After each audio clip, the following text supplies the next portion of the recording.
ஒரு கடிகாரத்தை கண்ணாடியில் பார்க்கும்போது 12:15 என காட்டுகிறது.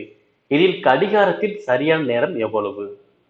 ஓகே, அதாவது கண்ணாடி பிம்பம் கேட்குறாங்க. ஸோ கண்ணாடி பிம்பம் அப்படின்னாலே இந்த நம்பர் ஞாபகம் வச்சுக்கோங்க.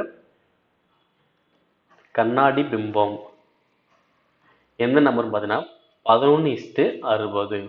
கண்ணாடி பிம்பம் என்ன ஞாபகம் வச்சுக்கணும்? 11:60 வச்சுக்கணும். இது வந்து கடிகாரத்துக்கு மட்டும்தான்.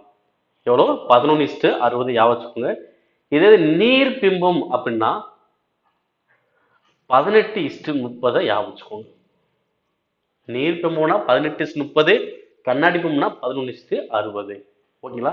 இப்போ இங்க டைம் எவ்வளோ இருக்கு? 12:15 இருக்குங்களா? ஸோ 12 வந்துச்சு அப்படின்னா அது 0ன்னு தான் சொல்லணும். 12 வந்துச்சுன்னா 0ன்னு தான் சொல்லணும். அப்போ 0:15 அப்படின்னு தான் டயத்தை வச்சுக்கணும். 0:15. இப்போ கண்ணாடி பிம்பம் எவ்வளோ? 11:60. அப்போ 11:60. இங்க டைம் எவ்வளோ? 0:15. இப்போ கழிங்க. அவ்வளோதான், ரொம்ப சிம்பிளா ஆன்சர் முடியும். 60ல் பாக்கி போச்சுன்னா 45, 11 0 போச்சுன்னா 11. அப்போ டைம் எனக்கு எவ்வளோ? 11:45. சிம்பிள். Option second. ஓகேவா?